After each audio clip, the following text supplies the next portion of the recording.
안녕하세요. 오늘은 반동탁 연합의 결성과 그들이 무능했던 이유에 대해서 알아보도록 하겠습니다. 여기에서 이 그들에서 조조는 일단은 제외됐다는 걸 먼저 말씀을 드릴게요. 읽어주시고요. 오늘의 등장인물입니다. 굉장히 많아졌는데 조조와 동탁과 원소가 등장을 합니다. 슬슬 익숙한 이름들이 등장을 해요. 하우돈, 조휴, 조인, 조진, 하후연, 조흥, 그리고 원술, 한복, 공주, 장막, 왕광, 유대, 교무, 원유, 호신 이렇게 등장을 하고요.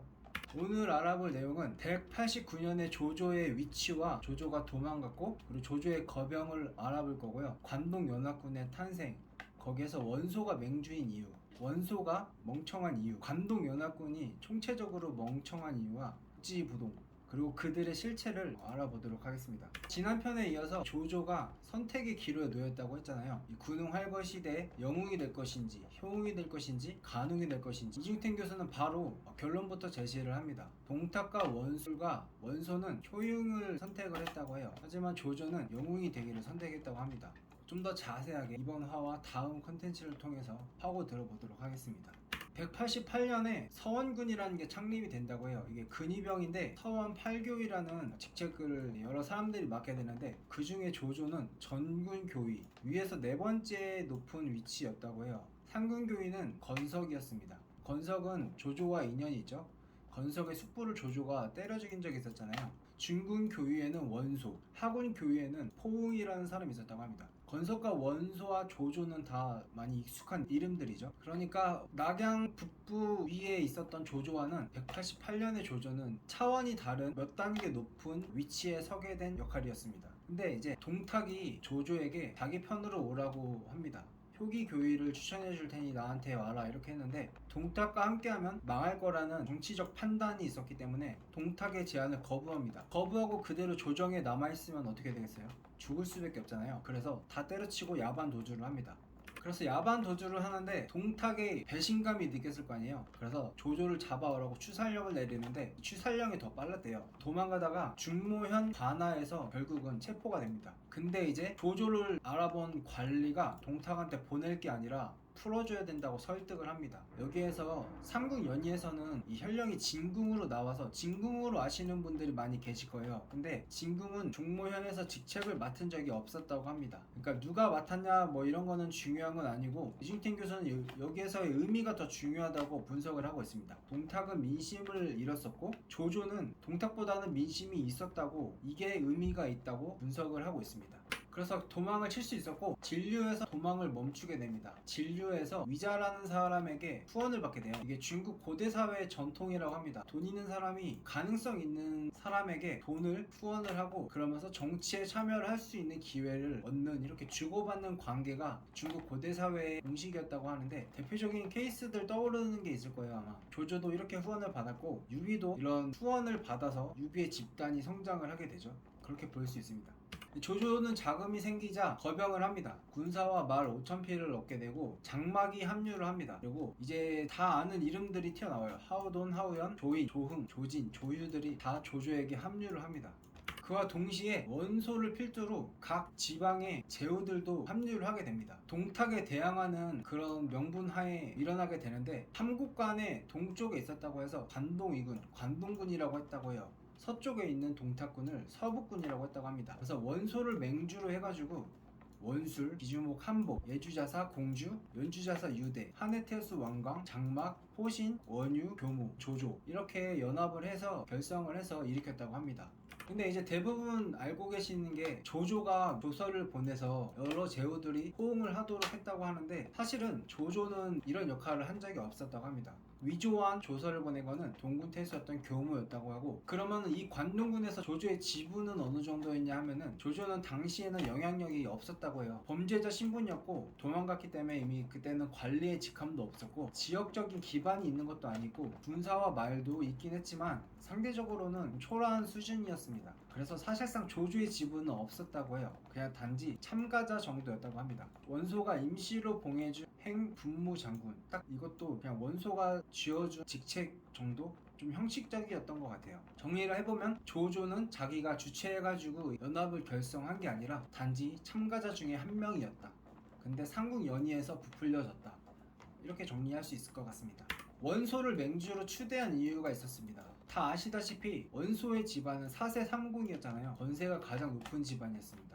3공의 지위는 3공은 태위, 사도, 타공 이렇게 볼 수 있는데 원소의 고조부가 사도였고 징조부가 사공, 조부가 사공, 사도, 태위를 다 했고 부친도 사공이었습니다. 그러니까 그냥 넘사벽 넘버원 집안이었던 거죠. 그래서 정치에 중요한 인맥들이 사방에 퍼져 있었던 게 가장 큰 이유 중에 하나였습니다. 대인관계도 되게 좋았고 잘생겨서 인기도 굉장히 많았다고 해요.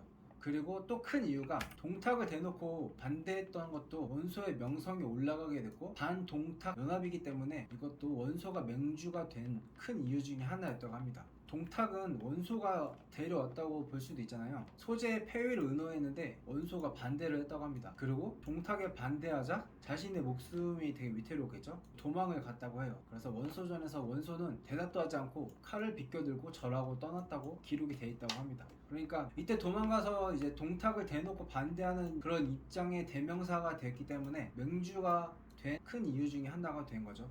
사실 방금 말했다시피 동탁이 낙양에 입성하게 된 게 원소 때문이었잖아요. 사실 그 당시의 정치적 상황을 살펴보면 환관 집단과 사인 집단이 극에 달할 정도로 치열하게 싸우고 있었죠. 환관 집단에서 건석이 제거되고 사인 집단에서도 이제 원소는 십상시들을 싹쓸이하자고 주장을 합니다. 근데 하진의 동생이었던 태우가 반대를 해요. 환관들한테 어떤 은혜를 입었던 게 있었대요. 그래서 반대를 하니까 원소가 생각을 하기에 동탁을 도성에 들이게 해가지고 태우를 협박시키는 용도로 쓰자 이렇게 해서 동탁을 들여오게 된 겁니다. 근데 다 아시다시피 이거는 최악의 결정이었죠. 결국은 극과 극으로 치닫는 과정에 하진도 결국은 살해가 되고 원소도 결과적으로는 도망을 가게 되죠. 동탁이 도성에 와서 한 거는 태우를 협박하는 수준이 아니라 태우를 그냥 없애버립니다. 그리고 낙양을 불태웠고 황제를 자기가 직접 갈아버리죠. 조조는 이렇게 평가를 합니다. 환관 문제 해결하려면 우두머리가 되는 원흉 몇 사람만 죽이면 될 일인데 어떻게 번거롭게 외지 장수를 불러들이냐 이렇게 비판을 했다고 합니다. 이런 원소의 정변이 실패할 수밖에 없었던 이유에 대해서도 이중택 교수는 분석을 하고 있습니다. 이런 정치 투쟁은 인사이동이자 권력의 균형이자 이익의 재분배 그리고 인간관계의 새로운 조정이기 때문에 지지를 많이 얻는 게 가장 중요하다고 분석을 하고 있습니다. 지지를 많이 얻을수록 승리 가능성이 큰데 그러기 위해서는 다수가 모여서 소수를 공격을 해야 되고 다 죽일 게 아니라 주모자만 처벌을 하고 추종자들의 죄는 묻지 말아야 된다고 이런 조건을 설명을 해줍니다. 근데 원소는 그걸 몰랐다는 거예요. 그래서 추종자들까지 전부 다 죽이려고 했고 결국 민심은 흉흉해지고 적이 많아졌기 때문에 좋은 결말이 나올 수 없었다고 통찰력 있는 결론을 제시를 해줍니다. 근데 놀라운 점은 조조도 실패할 줄 알았다고 해요. 이게 뭐 다 지나고 나서야 그랬을 걸 저랬을 걸 이런 거일 수도 있지만 조조가 보는 판세로 봤을 때는 실패할 거라고 예상을 했었다고 합니다. 이제 맹주였던 원소의 무능을 살펴봤고 이 집단 전체가 무능했다고 이제 강조를 합니다. 공주도 무능했대요. 공주는 그냥 허풍이 심한 사람이었다고 합니다. 말만 잘했지 일을 못함.